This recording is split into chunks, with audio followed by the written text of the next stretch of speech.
Em 2011, eu comecei o Geração de Valor, eu já estava muito treinado. Então, eu não comecei a minha vida de comunicação nesse momento. Excelente. A diferença é que eu estava comunicando para dentro. Eu estava comunicando para dentro. Então, eu tinha uma abordagem comunicativa, uma abordagem sobre mentalidade, sobre forma de pensar, sobre gestão de emoções, sobre treinamento de performance de vendedores, de tudo, internamente já por muitos anos. O que me fez me comunicar para fora? Essa foi a minha perspectiva. Porque num dado momento eu falei, olha, eu me comunico para dentro. A partir deste ano, a partir de agora, eu vou fazer o que eu faço para dentro, eu vou fazer para fora.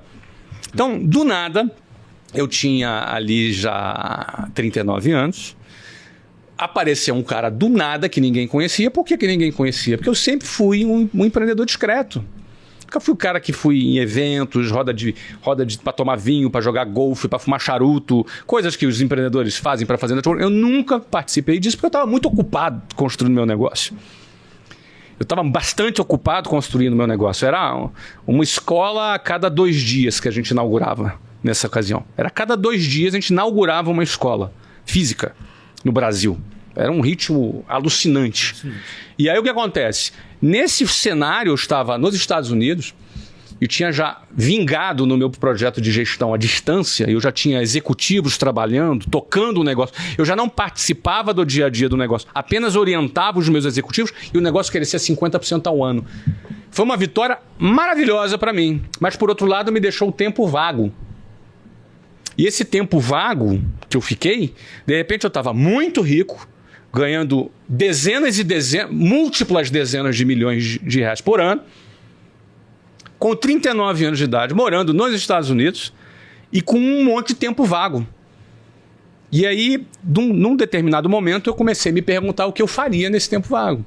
Me veio a vontade de fazer o que eu fazia para dentro, para fora. Bom, chegou a hora de eu botar para fora aquilo que eu sei. Então, quando eu botei para fora, eu não era alguém que estava aparecendo na internet para vender um livro para ficar rico.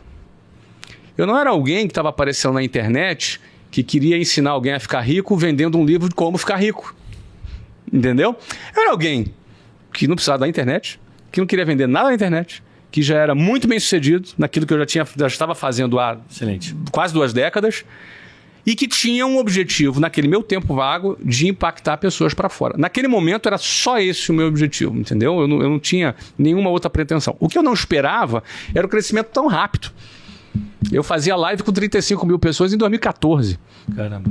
Com 3 milhões de seguidores no Facebook. Na época era o Facebook que bombava.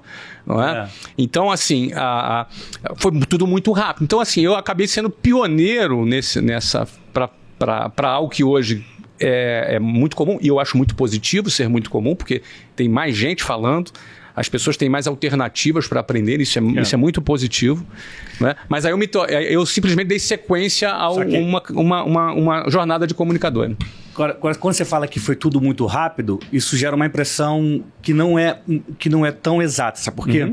Porque, pelo que você contou da sua história aqui... São 30 anos, né? Ao longo, você vem se preparando para falar com pequenos grupos e vai testando e vira um empreendedor até que o momento quando você vai falar para fora, você já está pronto. Foi rápido depois da intencionalidade. Depois que ele se preparou 30 anos. Mas assim, para mim a expectativa foi muito rápida. Sim. Assim, eu não abri um canal, abri um perfil no Facebook, acho que em 1 ano e meio tinha 2 milhões de seguidores. Eu não esperava, não era esse o meu objetivo. Mas aconteceu. Conteúdo e preparação, né? Se tem conteúdo e preparação, ele vai estar no caminho do sucesso. Legitimidade, sim. Não é? Autoridade, acho que tudo isso soma bastante. Credibilidade. Trazendo um pouco agora para a questão do autoconhecimento, Flávio. Como você fez ao longo desses anos, ao longo da sua vida, para lidar com o medo e a insegurança? Porque isso é normal na nossa vida. Como que você fez para vencê-los ou aprender a lidar com eles no seu dia a dia? Rapaz, todo mundo sente medo, né? Alguém dizer que não sente medo é mentira. Primeiro, medo é um sentimento de autoproteção. Uma criança não tem medo. Está arriscado uma criança de 2 anos de idade, 1 ano e meio, subir na janela de um prédio de 30 andares e até cair lá de cima. Infelizmente, isso acontece. Infelizmente. Não é? Então, por quê? Porque a criança não tem noção. Ela não tem ainda noção do perigo. Então, o amadurecimento nos traz a consciência do perigo. E aí o medo vem como um fator de autopreservação da espécie. E ele não é uma coisa ruim. A existência do medo ou sentir medo não é uma coisa negativa. Uma coisa muito ruim é ser dominado pelo medo. Porque diante do medo, como você se comporta? Você pode enfrentar ou você pode fugir. Se proteger. Há momentos que você deve, de fato, se proteger. Mas tem momentos, na verdade, muitos deles, que você tem que enfrentar. Concordo. O que eu acho que me levou a enfrentar os medos foram fatores que me impulsionaram para frente, né? Eu sempre conto a minha história e eu nunca pensei em ser empresário na minha vida. Nunca passou pela minha cabeça ser empresário. Eu era lá, tocava guitarrinha lá, ia lá ajudar meus pais na igreja. Nunca passou na minha cabeça que eu ia ser um empresário grande, famoso, esse tipo de situação. Mas eu tive situações na minha vida que, assim, me impulsionaram, né? A minha primeira situação foi quando eu quis entrar no colégio naval. Meu pai era sargento do exército. Eu falei, cara, eu quero ser oficial. Quero começar já na frente. Meus pais me apoiaram, eu estudei pra caramba, passei naquele concurso. Depois fui expulso. A história que o pessoal sabe. Eu realmente não me identificava com aquela história. Foi um grande fracasso, foi um incidente enorme na minha vida. Eu voltei para casa desprestigiado. Muito ruim. Mas assim, eu tinha um impulso de querer melhorar. E planejei ser funcionário público. Esse foi o meu primeiro plano. Quando eu saí e vi que aquilo não era para mim, e é muito legal que a gente na nossa jornada vai descobrindo Sim. não só o que é para nós, mas aquilo que não é para nós também. Excelente. E quando a gente tem um sinal de alguma coisa que não é para nós, a gente tem que sair. Eu tive a felicidade de ser saído. Mas eu poderia não ter sido saído e quem sabe ficar a vida toda e mal e como eu estaria, sem dúvida alguma. Por problema de identificação minha com aquilo. Claro. Então o que acontece? É bom a pessoa ela entender o que não é. No primeiro sinal ela entender isso aqui não é para mim. E aí quando muitas pessoas elas acham que aquilo não é para ela, está infeliz no trabalho, acha que não é para ela, mas tem medo de sair.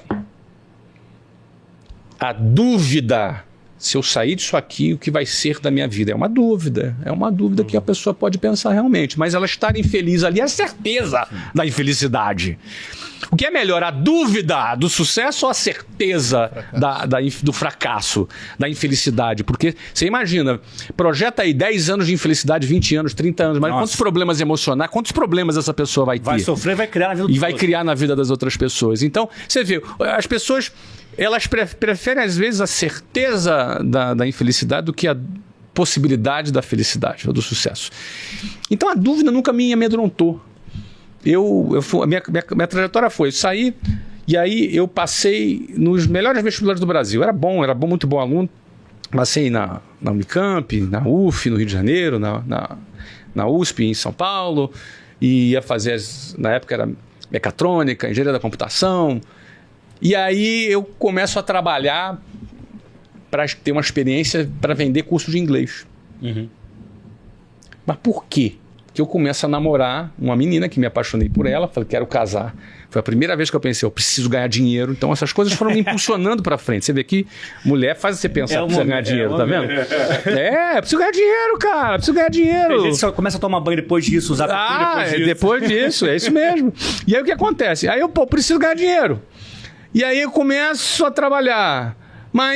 E aí quando eu começo a trabalhar, me desperta ali, cara, pum, aquele trabalho, você tem essa chance, você pode bater essa meta, você pode crescer, você pode ser promovido. Eu falo, cara, isso aqui.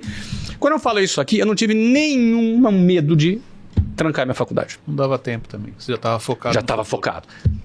Tranquei minha faculdade, não dava tempo. Aí foquei, fui naquilo. Só ganhava comissão, não tinha medo. Pô, eu tinha 19 anos, 20, aquela era a hora de eu trabalhar. E aí quando eu me dei bem naquela empresa por 4 anos, me dei bem, estava ganhando bem. Aí eu peço demissão para abrir o WhatsApp. Então assim, eu gosto dessa adrenalina. A gente aprende a lidar com esse tipo de pressão, só que chega um ponto que eu gosto desse tipo de pressão. Essa instabilidade é positiva. Eu adoro o modo sobrevivência. Eu adoro aquela situação que me coloca numa situação de desafio onde eu tenho que dar o meu melhor. Eu gosto disso. Eu, até hoje, tenho 49, já se passaram aí 10 anos. Eu gosto, continuo, entrei no Orlando City, que é um investimento de mais de 100 milhões de dólares na ocasião. Depois vendi o Orlando City, recomprei o WhatsApp. Tudo isso, o cara foi lá e recomprou o WhatsApp. Tudo isso é o quê? Adrenalina, cara. Sim. É adrenalina, é botar a mão no bolso, pagar, assumir risco. E você... Enfim, essa é a minha característica. E manter então, o medo afastado, né? O medo eu tenho. Eu tenho medo, eu só enfrento o medo. É controlado. Eu enfrento o medo. Agora...